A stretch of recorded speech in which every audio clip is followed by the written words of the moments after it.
Bonjour à tous et bienvenue dans votre journal. Dans l'actualité de ce mercredi 24 février, les agriculteurs toujours en colère. Ce mercredi, ils ont bâché plusieurs ronds-points du côté de Fontenay-le-Comte, Saint-Gilles-Croix-de-Vie et La Roche-sur-Yon.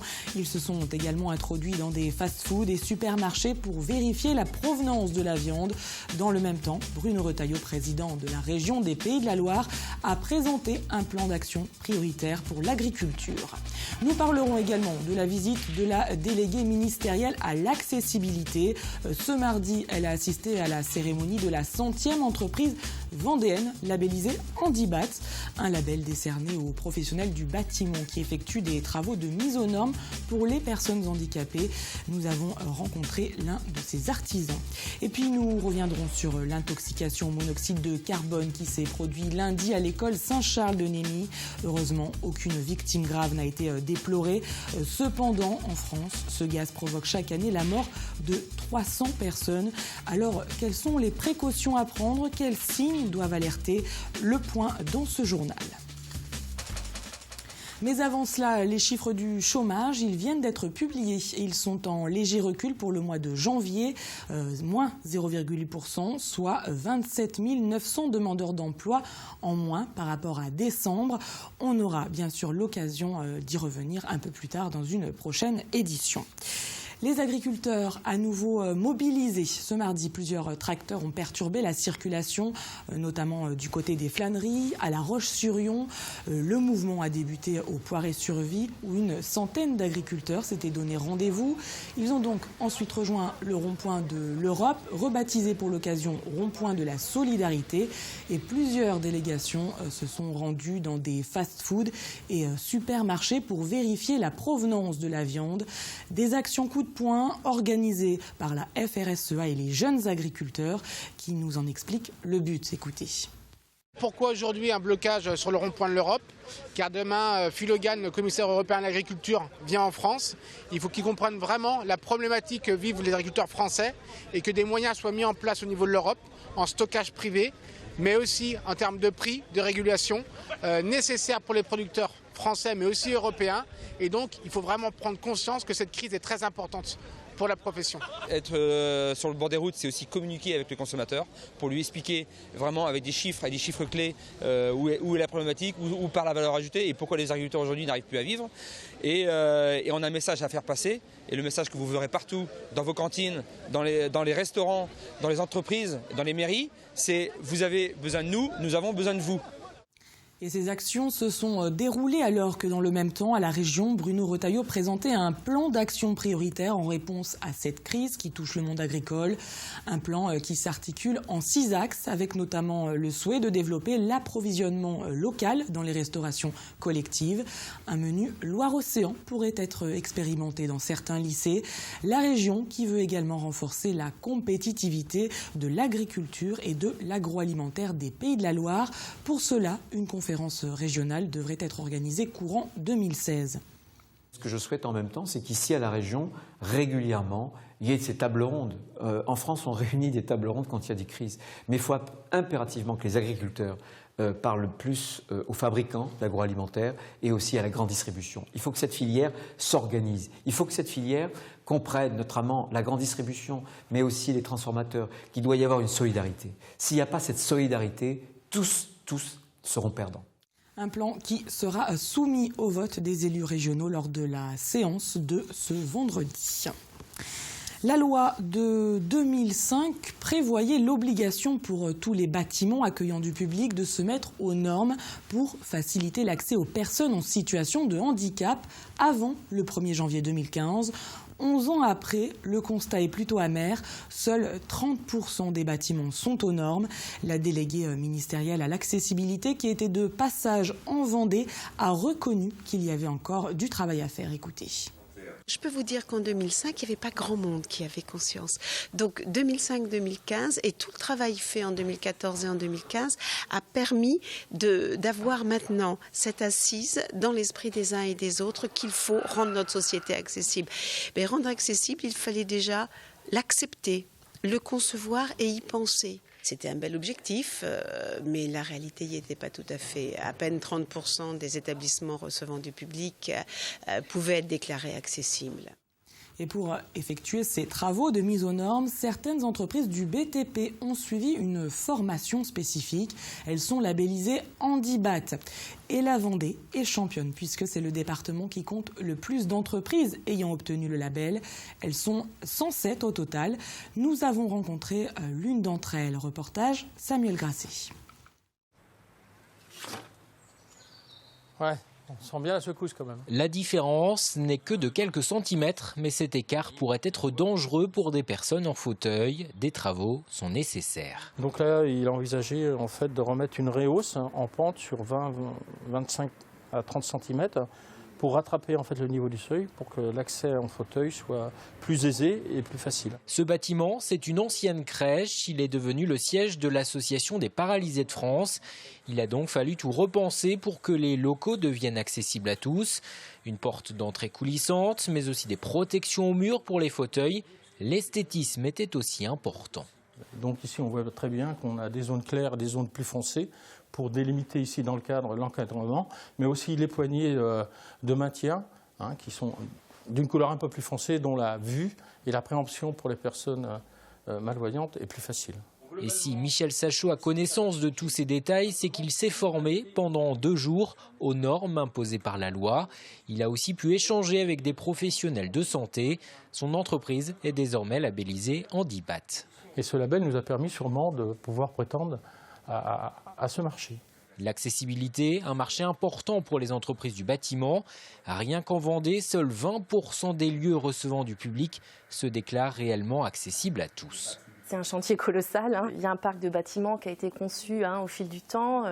Et finalement, la part de bâtiments neufs qui a intégré directement à la construction les normes d'accessibilité et pas la part prioritaire aujourd'hui du parc. Donc il y a effectivement un effort de mise aux normes qui est en cours. Et les besoins dépassent largement ceux des personnes handicapées, car des locaux accessibles profitent aussi aux personnes âgées ou aux parents avec poussette.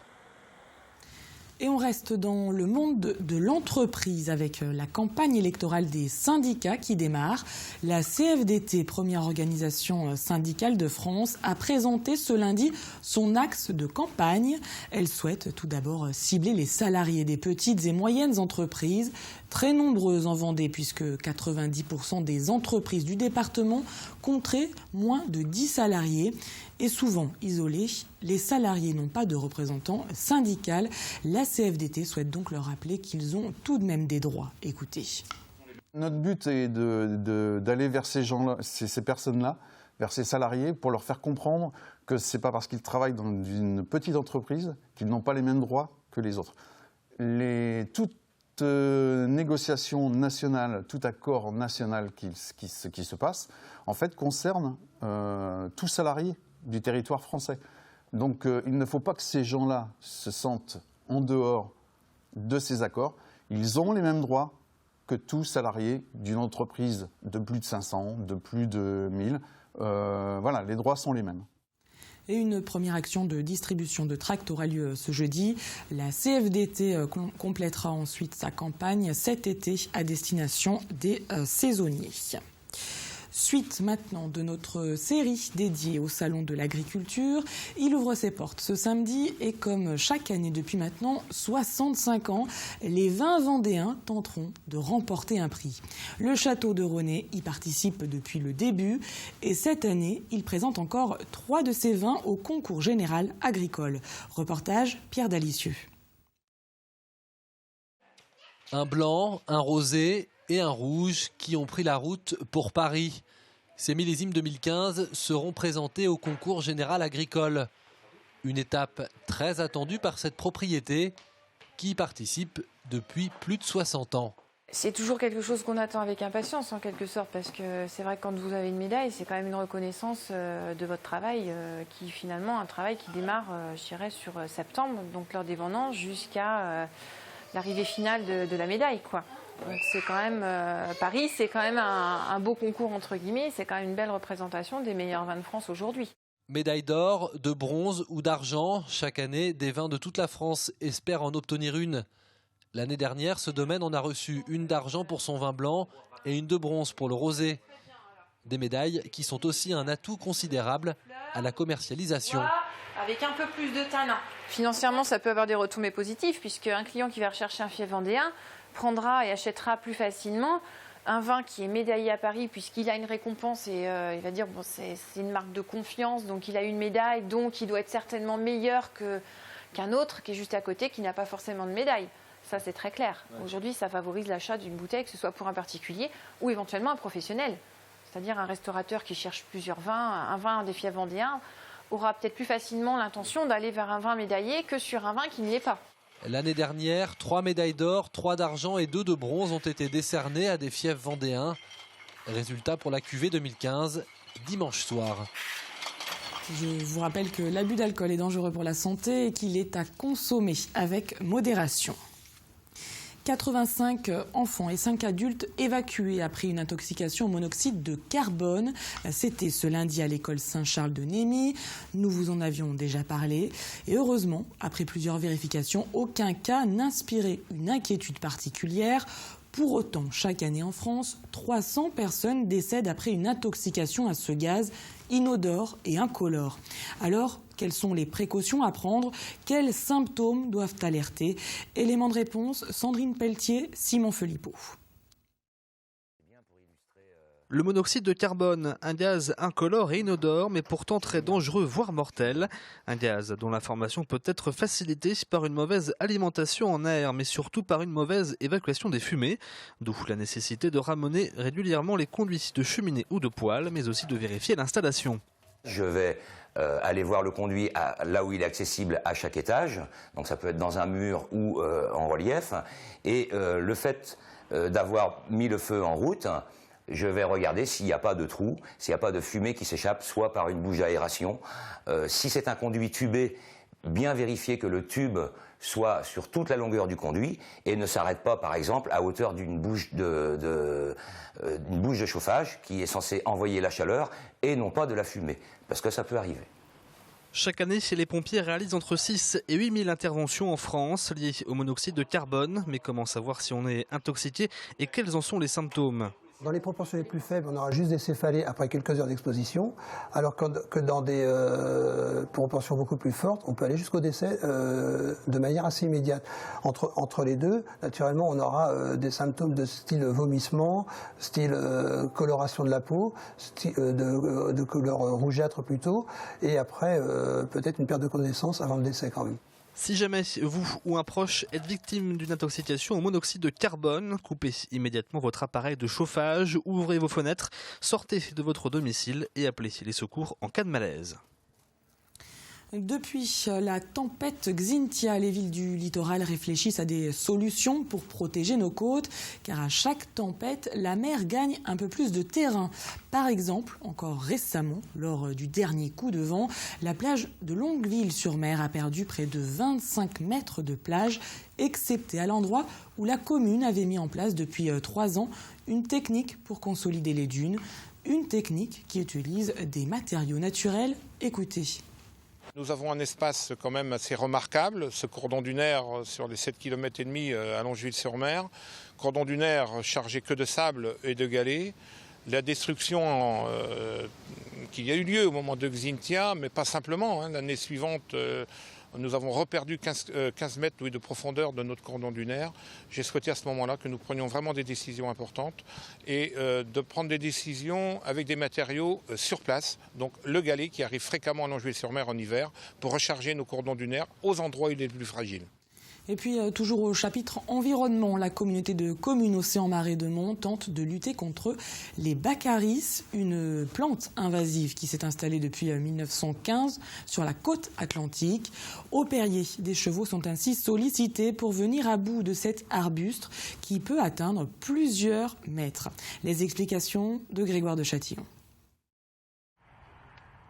Imaginez que cette parcelle était encore il y a quelques jours jonchée de baccaris. Le baccaris, c'est cet arbuste que l'on peut voir au bord de ce cours d'eau.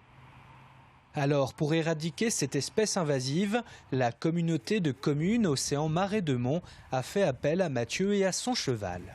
Lui, il connaît son métier, quoi. Ça fait 5 ans qu'il arrache du baccaris. Quand il vient travailler, au bout de 2 arbres, il sait exactement ce qu'il a à faire parce qu'il a tout mémorisé. On s'est aperçu petit à petit que c'était un véritable fléau car elle a envahi toute la Gironde et une grande partie du bassin guérandais.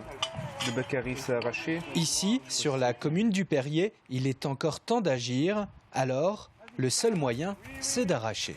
C'est une espèce avec des pieds mâles et des femelles et qui forme beaucoup de graines. Donc elle a tendance à lorsqu'on a des zones en friche ou des zones nues, à envahir complètement l'espace et à créer des bosquets. Il est même recommandé aux habitants qui possèdent un jardin de pouvoir l'éliminer eux-mêmes. Lorsque les gens voient une petite plantule en train de pousser dans leur sol, la meilleure solution c'est de l'arracher tout simplement avec les racines. Et si le pied est plus gros, une des solutions c'est de le couper à 20 cm du sol, de percer un trou dedans et de mettre du sel à la période où la Seine est plutôt descendante, septembre-octobre, et là ça dévitalise complètement le pied. Une fois arrachés, les baccaris seront brûlés. La campagne d'éradication va durer 3 semaines. Elle se prolongera ensuite sur les territoires des communes voisines. On jette maintenant un coup d'œil vers le ciel qui devrait s'éclaircir ce jeudi au fil de la journée, mais le froid lui aussi revient. Armelle Pavajou vous détaille ses prévisions dans un instant. C'est la fin de cette édition, mais les programmes continuent bien sûr sur TV Vendée. Ce jeudi à 18h15, la grande émission s'intéresse au sujet de la fusion des communes, notamment celle d'Essarts-en-Bocage qui compte désormais près de 8300 habitants. Adèle Fugère aura donc pour invité Jacques Bernard, directeur de la Maison des communes, et Freddy Riffaut, nouveau maire d'Essarts-en-Bocage. Quant à moi, j'aurai donc le plaisir de vous retrouver demain pour une nouvelle édition. Merci de nous avoir suivis.